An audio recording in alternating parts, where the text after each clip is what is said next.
Before I tell you about the darkest chapter, I need to tell you about my most beautiful one because they involve the exact same people, the exact same faces, and the exact same love. And that is what makes what happened next. This is the story of my pregnancy, the most magical, celebrated fairy tale chapter of my life. And then the story of what happened the moment my son arrived. When I was pregnant with my son Aryan, I was treated like a princess. I mean that completely literally. My mother in law came to stay with us. She cooked for me fresh food, nourishing food.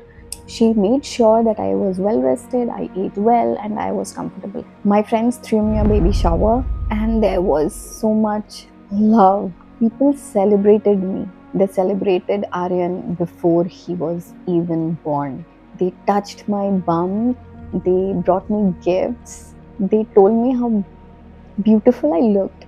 And my husband, this is a tender memory. He took care of me in a way I had never experienced before. He was present, he was attentive, he made me feel safe. For 9 months, I was surrounded. For 9 months, I was seen. For 9 months, I was the most important person in every room I walked into. I had never felt so much love in my life. And I remember thinking, this is what it feels like to be held. This is what it feels like to have people show up for you. This is what family and friendship is supposed to look like. I was so grateful. I was so happy.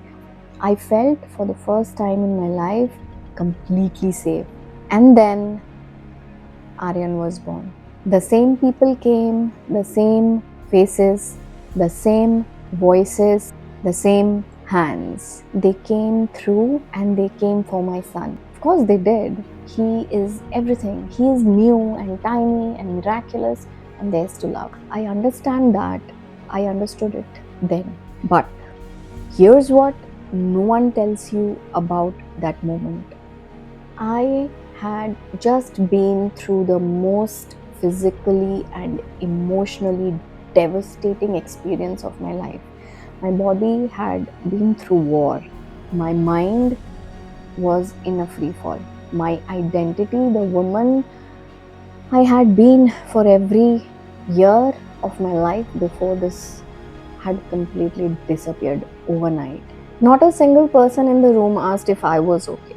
The MIL who had cooked for me for 9 months, she held my son and lit up in a way she had never lit up for me.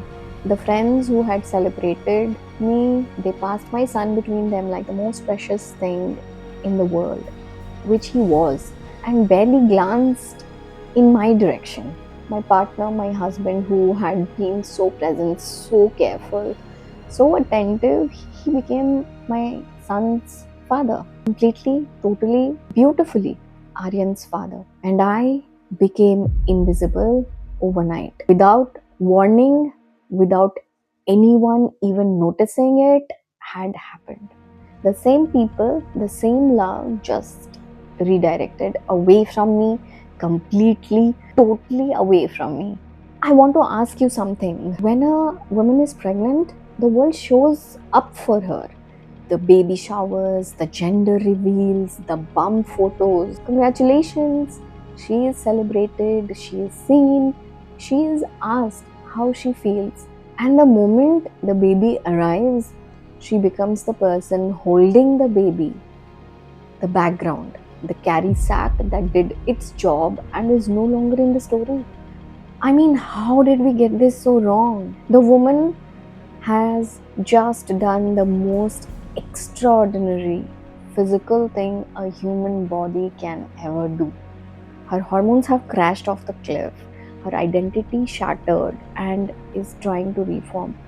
Her body is healing from something that takes months, sometimes years. Her mind is navigating something no one prepared her for. And we hand her a baby and say, okay, smile for the photo. The pregnancy gets the fairy tale and the mother gets forgotten. This is not sad.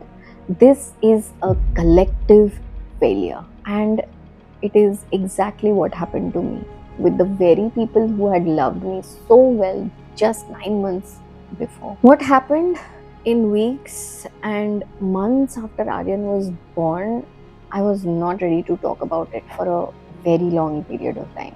The isolation, the silence, the dark thoughts, the woman I became that I did not recognize, the moments I'm not proud of, the moments that scared me. In part 2, I'm going to tell you all of it. The parts I never said it aloud. The parts that still cost me something to share. Because you deserve to hear the truth, not the cleaned up version, but the real one. I'll see you in part 2. Don't go far.